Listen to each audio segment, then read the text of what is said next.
nama saya Angga Adiansyah dengan NIM 230702743. Saya berasal dari Prodi D3 Elektro kelas B. Baiklah, di sini saya akan menjelaskan materi tentang laser. Berikut adalah materinya. Keseimbangan. Dalam konteks laser, konsep keseimbangan mencakup sejumlah faktor yang berpengaruh terhadap output laser yang dihasilkan. Sebuah laser bekerja berdasarkan prinsip penguatan cahaya melalui proses stimulasi emisi radiasi. Penting untuk menjaga keseimbangan di dalam resonator laser, yaitu ruang di mana cermin yang membentuk lintasan cahaya pantul. Salah satu aspek keseimbangan yang kritis adalah jumlah foton yang diproduksi dalam resonator. Proses ini melibatkan penguatan foton melalui interaksi dengan medium penguat, seringkali berupa gas, cairan, ataupun padatan tertentu. Keseimbangan di sini mencakup menjaga agar laju penguatan foton sebanding dengan laju absorpsi, sehingga jumlah foton yang dihasilkan tetap stabil. Selain itu, keseimbangan juga melibatkan faktor-faktor seperti kerugian optik dan karakteristik medium penguat. Kerugian optik seperti dispersi atau absorpsi tidak diinginkan dan perlu diimbangi untuk mencegah penurunan efisiensi laser. Sementara itu, karakteristik medium penguat seperti panjang gelombang gain maksimum juga harus diperhitungkan agar keseimbangan optimal dapat dicapai. Ketika semua ini sejalan, laser mencapai keseimbangan optik yang memastikan bahwa jumlah foton yang keluar melalui cermin output sebanding dengan yang diproduksi dalam resonator. Hal ini mendukung penghasilan output laser yang konsisten, teratur, dan dapat diandalkan. Yang penting dalam berbagai aplikasi, termasuk komunikasi optik, pemrosesan material, dan penelitian ilmiah. Sistem dua negara. Sistem dua negara dalam konteks laser merujuk pada konsep resonator optik yang terdiri dari dua cermin yang memantulkan cahaya di antara mereka. Resonator ini membentuk suatu ruang terbatas di dalamnya di mana cahaya dapat berkembang biak secara terkonsentrasi dan saling memperkuat. Cermin yang satu bersifat sebagian transparan, memungkinkan sejumlah kecil cahaya keluar dari resonator, yang kita kenal sebagai output laser. Cermin yang satu lagi disebut cermin reflektif, memiliki reflektivitas yang tinggi, sehingga sebagian besar cahaya yang mencapainya dipantulkan kembali ke dalam resonator. Cermin transparan dikenal sebagai cermin output, biasanya memiliki reflektivitas yang lebih rendah, memungkinkan cahaya untuk keluar dan menjadi output dari laser. Dalam sistem dua negara, pemilihan sifat optik dan reflektivitas cermin ini dapat disesuaikan untuk mengoptimalkan kinerja laser sesuai dengan aplikasi yang diinginkan. Selain itu, struktur ini memungkinkan kontrol yang lebih baik atas karakteristik output laser seperti intensitas, divergensi, dan stabilitas. Sistem dua negara ini telah digunakan dalam berbagai aplikasi, termasuk komunikasi optik, pemrosesan material, dan penelitian ilmiah. Fungsi bentuk garis. Bentuk garis pada laser memiliki peran penting dalam berbagai aplikasi teknologi. Laser, singkatan dari Light Amplification by Stimulated Emission of Radiation, menghasilkan sinar cahaya yang terfokus secara koheren. Garis pada laser dapat dibentuk melalui penggunaan berbagai elemen optik, seperti prisma atau cermin yang dirancang secara khusus. Fungsi utama bentuk garis pada laser adalah memberikan presisi dan ketepatan dalam pemrosesan atau pengukuran. Dalam pemotongan material, garis laser yang tipis memungkinkan potongan yang lebih halus dan akurat. pada pengukuran jarak atau pemindahan 3 dimensi, bentuk laser membantu dalam menentukan posisi atau bentuk objek dengan lebih tepat. Selain itu, bentuk garis pada laser juga sering digunakan dalam berbagai aplikasi ilmiah dan medis. Dalam mikroskopi, misalnya, garis laser membantu menciptakan gambar yang dengan resolusi tinggi. Di bidang kedokteran, laser dengan bentuk garis dapat digunakan dalam prosedur bedah presisi atau pengobatan penyakit mata. Secara keseluruhan, fungsi garis pada laser berkaitan erat dengan aplikasi spesifik di berbagai bidang, di mana presisi dan ketepatan sangat dihargai. Penyerapan dan amplifikasi. Proses penyerapan dan amplifikasi dalam materi laser merupakan dua tahap kritis yang memungkinkan fungsi dasar dari laser, yaitu emisi sinar cahaya terfokus secara koheren. Penyerapan terjadi saat materi yang digunakan untuk membangkitkan laser menyerap energi dari sumber luar, seperti lampu kilat atau lampu pompa. Proses ini meningkatkan energi dari atom atau molekul dalam materi tersebut, mendorong mereka ke tingkat energi yang lebih tinggi. Setelah penyerapan, langkah berikutnya adalah amplifikasi. Materi yang telah menyerap energi dan memiliki atom atau molekul yang berada dalam tingkat energi yang lebih tinggi ini akan mengalami stimulasi emisi.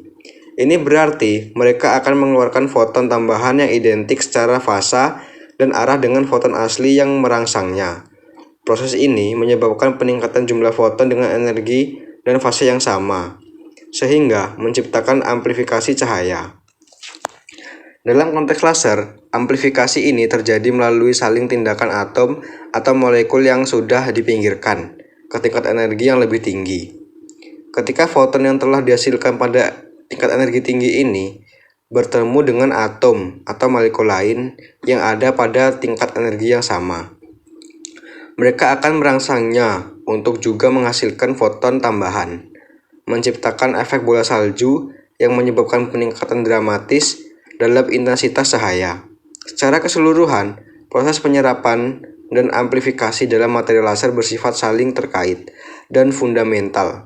Dalam membentuk sifat dasar laser, penyerapan memberikan materi energi yang diperlukan, sementara amplifikasi memastikan peningkatan dramatis dalam jumlah foton dan akhirnya sinar laser yang terfokus dan koheren. Resonator dan kondisi osilasi adalah suatu sistem optik yang terdiri dari dua cermin reflektif yang membentuk rongga resonansi untuk sinar cahaya. Resonator ini memainkan peran kunci dalam meningkatkan intensitas dan koherensi sinar laser. Cermin reflektif yang membentuk resonator memiliki reflektivitas tinggi, sehingga sebagian besar sinar cahaya yang memantul dari salah satu cermin akan terjebak dalam rongga resonansi, menciptakan kondisi yang mendukung osilasi. Kondisi osilasi yang merupakan langkah penting dalam operasi laser terjadi ketika sinar cahaya yang terjebak dalam rongga resonansi melalui serangkaian pantulan antara kedua cermin. Proses ini menciptakan gelombang sinusoidal yang dapat terus berkembang seiring waktu. Kondisi osilasi ini hanya tercapai ketika panjang gelombang sinar cahaya dalam resonator cocok dengan panjang gelombang yang sesuai dalam medium gain materi laser. Oleh karena itu, rongga resonansi memberikan lingkungan yang mendukung penguatan sinar cahaya dengan memastikan bahwa panjang gelombang dihasilkan oleh osilasi bersesuaian dengan panjang gelombang yang diinginkan oleh medium gain. Resonator juga bertanggung jawab untuk memfokuskan dan memutuskan sinar yang dihasilkan oleh laser.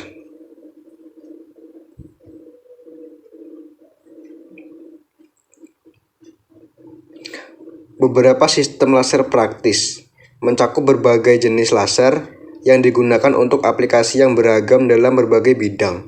Salah satu sistem laser yang umum digunakan adalah laser semikonduktor, yang memanfaatkan bahan semikonduktor seperti dioda laser.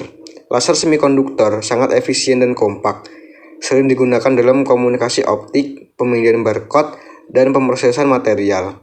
Laser tipe serat optik merupakan sistem laser lain yang penting. Dalam laser ini, cahaya dihasilkan oleh dan dikonduksikan melalui serat optik panjang yang sangat halus. Keunggulan utamanya termasuk kekompakan, keandalan tinggi, dan kemampuan untuk mengirimkan daya tinggi ke tempat yang jauh. Laser serat optik banyak digunakan dalam sensor optik, pemotongan material, dan juga telekomunikasi.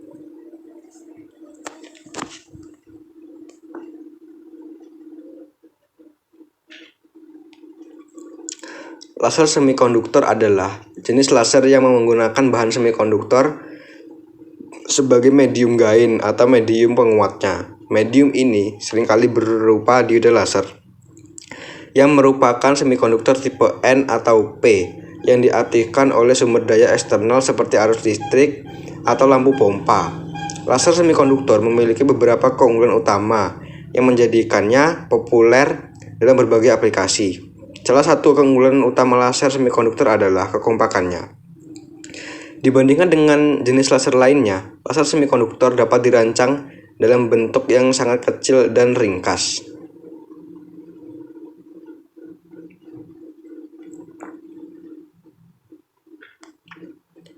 Model laser dan teknik kontrol. Model laser mengacu pada pola dan sifat variasi intensitas laser. Dalam suatu resonator, seperti pada laser, berbagai mode dapat terbentuk karena pantulan cahaya antara cermin reflektif. Teknik kontrol mode laser sangat penting untuk memastikan bahwa laser beroperasi secara stabil dan juga menghasilkan output yang diinginkan. Salah satu teknik utama adalah penggunaan aperture atau pembatas mode yang berfungsi untuk memilih mode tertentu dan menghambat mode yang tidak diinginkan.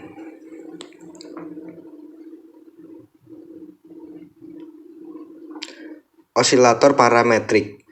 Dalam konteks laser merujuk pada suatu sistem di mana proses osilasi terjadi melalui penempatan parametrik yang melibatkan perubahan dalam parameter optik atau elektrik dari resonator laser. Dalam osilator parametrik, umumnya terdapat elemen-elemen yang dapat mengalami modulasi parametrik, seperti indeks, bias, atau panjang rongga resonansi untuk mendukung terjadinya osilasi yang koheren. Perbedaan utama adalah osilator parametrik dan osilator laser konvensional adalah bahwa osilator parametrik mengandalkan proses pemampatan parametrik untuk meningkatkan intensitas gelombang cahaya. Sementara osilator laser konvensional bergantung pada penempatan stimulasi emisi.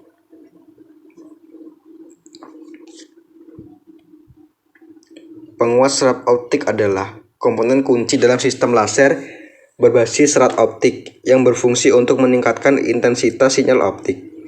Dalam penguat serat optik, panjang serat optik ini sendiri bertindak sebagai medium gain yang memungkinkan penguatan sinyal optik tanpa memerlukan perangkat penguat tambahan seperti pada laser atau gas.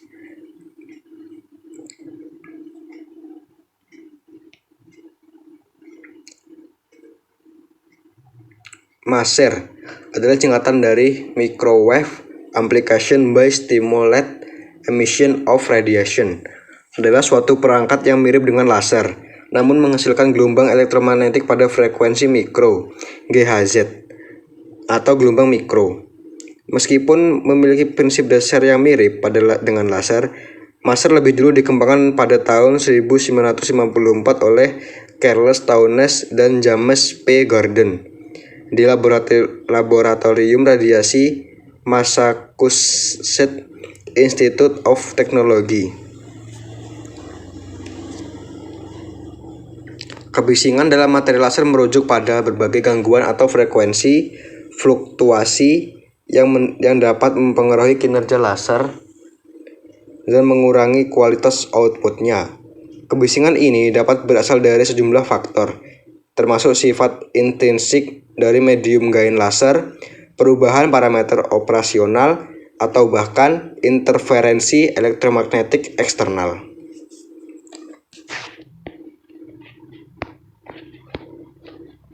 Aplikasi laser melibatkan pemanfaatan teknologi laser dalam berbagai bidang untuk memenuhi kebutuhan dan mencapai hasil yang tidak mungkin dicapai dengan metode konvensional. Salah satu aplikasi utama laser adalah di bidang komunikasi optik. Laser adalah di bidang komunikasi optik digunakan dalam pesawat optik untuk mentransmisikan data dengan kecepatan tinggi dan kapasitas besar. Teknologi ini mendukung infrastruktur internet, telepon seluler, dan jaringan telekomunikasi modern. Pemrosesan material laser memiliki peran krusial. Laser digunakan untuk pemotongan, pengelasan, dan penandaan material dengan tingkat presisi tinggi.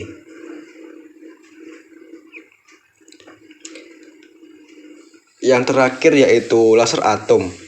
Laser atom, juga dikenal dengan atom laser, adalah suatu bentuk khusus dari laser yang menggantikan medium gain konvensional yang digunakan dalam laser dengan atom sebagai medium gainnya.